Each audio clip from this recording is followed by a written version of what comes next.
हर पल जियो ड्रामा मन मर्जियाँ बन चुका है बहुत ही ज़्यादा इंटरेस्टिंग। उसमें हमें दिखाया जाएगा कि मंशा जो होती है वो जिस कंपनी के थ्रू लंदन जा रही होती है वो कंपनी ही फ्रॉड निकलती है, उसके सारे पैसे जो होते हैं वो वेस्ट चले जाते हैं। इस पर मंशा जो होती है सुबह से लेकर शाम तक उस कंपनी के बाहर बैठी रहती है, लेकिन ना ही वो कंपनी ओपन होती है और ना ही कोई क्लाइंट बंदा जो होता है उसकी कॉल रिसीव करता है। मंशा जो होती है वो बहुत ज़्यादा परेशान हो जाती है। इस पर वो जाती है सीधा ही हमजा के पास अपना जाकर ड्रामा स्टार्ट कर देते हैं। इस पर हमजा जो होता है वो उसको ले जाता है अपने घर। जैसे ही लेके जाता है तो हमजा की वालदा जो होती है वो उसको कहती है कि तुम इसको अपने घर क्यों उठा के ले आए हो। इस पर जो होता है हमजा वो कहता है कि ये जिस कंपनी के थ्रू बाहर जा रही थी वो कंपनी जो है फ्रॉड निकली है, इस वजह से इसके सारे पैसे जो है वो वेस्ट हो गए हैं और ये अब कहीं भी नहीं जा सकते और इसके पास अब अपना घर भी नहीं रहा। तो मंशा जो होती है वो ड्रामा करते हुए ज़ारा के गले लग जाती है और वो कहती है कि ज़ारा मेरे पास कुछ भी नहीं रहा। और ज़ारा जो होती है वो फिर से उसकी बातों में आ जाती है।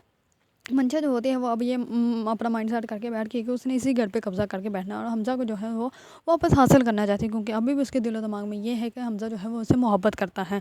तो दूसरी तरफ हमजा को जैसे ही नाश्ते के लिए ज़ारा कहती है तो हमजा जो होता है वो उसको नाश्ते के लिए मना कर देता है और वो कहता है कि नहीं, मैंने नाश्ता नहीं करना। ये बिहेवियर जैसे ही हमजा की वालदा देखती है तो वो ज़ारा को समझाने लग पड़ती है और वो कहती है कि तुम्हें अपने घर की तरफ तवज्जो देने की ज़रूरत है, कहीं ये ना हो कि ये नाराज़गी जो है वो बढ़ जाए और इस नाराज़गी का फ़ायदा कोई और उठा ले और तुम्हारी जो है शादीशुदा ज़िंदगी जो है वो तबाह बर्बाद हो जाए। इस बार ज़्यादा जो होती है वो बहुत ज़्यादा गहरी सोच में पड़ जाती है, क्योंकि उसको अब समझना चाहिए कि मंशा जो है वो अब किसी को भी खुश नहीं देख सकती। वो पहले भी अब किसी को भी खुश नहीं देख सकती, उसे सिर्फ खुद से मतलब होता है, इसलिए उसको सिर्फ और सिर्फ अपनी खुशी ही नज़र आती है। लेकिन ज़ारा जो है वो बिल्कुल ये नहीं सोचती कि उसके साथ जो है वो होने वाला क्या है। लेकिन मंशा जो है वो अब ज़ारा को तबाह बर्बाद करेगी और हमजा को वापस हासिल करने की पूरी कोशिश करेगी और हमजा जो है वो भी उसकी तरफ चला जाएगा, क्योंकि इतनी सब कुछ होने के बाद भी हमजा जो है वो अभी भी मंशा के बारे में सोचता है। और ज़रा सी बात थी जिसकी वजह से उसने ज़ारा के ऊपर अपना सारा यकीन जो था वही ख़त्म कर दिया।